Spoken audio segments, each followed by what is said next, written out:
요즘 시장 보면 하루에도 막 3, 4%씩 출렁이잖아요.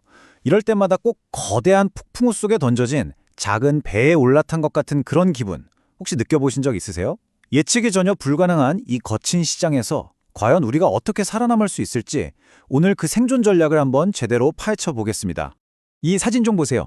거대한 파도 앞에 놓인 저 작은 배. 이게 바로 지금 우리가 마주하고 있는 시장의 모습이랑 똑같습니다. 변동성이라는 건요, 우리가 피해야 할 대상이 아니라 오히려 우리가 항해법을 배워야만 하는 거대한 자연, 그 자체인 거죠. 그래서 여기서 정말 중요한 질문이 나옵니다. 과연 이 파도에 휩쓸려서 난파선의 희생자가 될 것인가? 아니면 이 파도를 읽고 방향을 딱 잡는 항해사가 될 것인가? 오늘 저희가 함께 나눌 이야기는 바로 그 항해사가 되는 법에 대한 겁니다. 자, 그럼 첫 번째로 우리가 지금 맞서고 있는 이 힘의 본질부터 한번 제대로 이해하고 넘어가 보죠.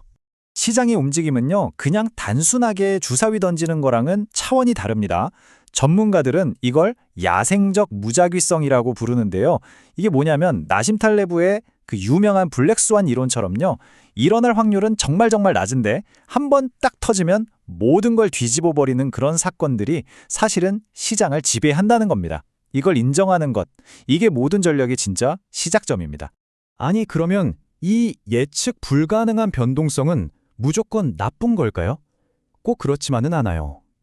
이 변동성이라는 녀석, 사실은 두 개의 얼굴을 숨기고 있거든요. 위기, 그리고 기회. 보세요. 똑같은 시장 상황이 펼쳐져도요, 아무런 원칙 없이 그냥 감정적으로만 대응하면 이건 진짜 치명적인 위기가 됩니다.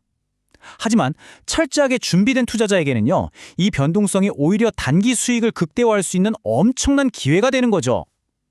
결국 시장이 문제가 아니라 당신의 대응이 결과를 결정하는 겁니다. 그렇다면 어떻게 해야 기회를 잡는 쪽이 될 수 있을까요? 그 해답은 바로 이겁니다. 폭풍 속에서도 절대 길을 잃지 않게 해주는 명확한 생존 원칙, 나만의 나침반이 필요한 거죠. 이 견고하게 써있는 기둥들처럼 어떤 상황에서도 절대 흔들리지 않는 자신만의 원칙이 있어야만 이 거친 시장의 파도를 제대로 버텨낼 수가 있습니다. 뭐 복잡하게 생각할 거 없습니다. 핵심 원칙은 딱 이 세 가지로 요약할 수 있어요. 첫째, 자본관리. 이건 우리 배에 실린 비상식량 같은 겁니다. 둘째, 손절매 원칙을 반드시 지키는 것. 이건 위험할 때 과감하게 내릴 수 있는 비상다치고요. 그리고 마지막으로 쉴 때를 아는 지혜. 항상 바다에 나가 있을 필요는 없다는 거죠. 안전한 항구에서 다음 기회를 기다리는 게 때로는 최고의 전략입니다. 특히 자본 관리에서 정말 중요한 게 바로 이 40%의 법칙인데요. 어떤 상황이 닥치더라도 전체 자본의 40%는 항상 현금으로 보유하면서 결정적인 기회를 잡을 총알로 남겨두는 겁니다. 이게 바로 위기 상황에서 당신의 생명줄을 내고 또 기회가 왔을 때 그걸 잡을 수 있는 자금이 되어줄 겁니다.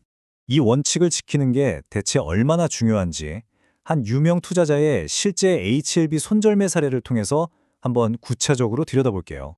이 투자자는요, 자신이 세운 원칙에 따라서 손절매를 실행했고 그 결과 1,000만 원의 손실을 확정했습니다. 물론 정말 마음 아픈 손실이죠. 하지만 이야기는 여기서 끝나지 않습니다. 만약에 그때 조금만 더 버텨볼까 하면서 감정적으로 버텼다면 어떻게 됐을까요? 주가는 계속해서 하락했고 손실은 무려 4천만 원까지 불어났을 겁니다. 자, 결과를 놓고 딱 보면요, 이게 1,000만 원을 잃은 게 아닙니다. 오히려 그 원칙 덕분에 앞으로 더 떨어졌을 3천만 원을 이걸 지켜낸 겁니다.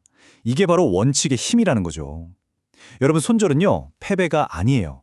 내 소중한 자본을 지키기 위한 가장 현명하고 용감한 결정입니다. 자, 지금까지는 외부적인 시장 그리고 원칙에 대해 이야기했잖아요. 이제부턴 더 중요한 문제로 한번 들어가 보겠습니다. 그건 바로 당신의 내면, 즉 심리 싸움입니다. 사실 가장 큰 적은 시장이 아니라 나 자신이거든요. 이 네 가지가 바로 대부분의 투자자들을 실패로 이끄는 아주 위험한 심리적인 함정들입니다. 공포에 질려서 팔고 탐욕에 눈이 멀어 사는 이 끝없는 반복, 손실을 인정하기 싫어하는 손실 회피 심리, 내 판단이 맞다고 믿고 싶은 확증 편향, 그리고 나만 기회를 놓칠까봐 조급하게 쫓아가는 이 후모까지, 이 함정들을 먼저 인지하는 게 중요합니다. 그럼 이런 감정의 파도를 어떻게 통제할 수 있을까요? 그 해답은 의외로 간단한 곳에 있습니다. 바로 매매일지를 쓰는 거죠. 이게 마치 선장의 항해일지 같은 역할을 하거든요. 단순히 기록만 하는 게 아니고요. 자신의 감정 패턴을 객관적으로 분석해서 실수를 반복하지 않게 도와주는 가장 강력한 도구가 됩니다. 이 네 가지를 여러분의 도구함에 꼭 넣어두세요. 거래하기 전에 체크리스트로 냉정하게 점검하고요. 손절매는 감정이 끼어들기 전에 반드시 미리 설정해두세요. 그리고 매일 자기 전에는 꼭 그날의 거래를 복귀하고 오늘 좀 내가 감정적으로 흔들린다 싶으면 과감하게 컴퓨터를 끄고 쉬는 겁니다.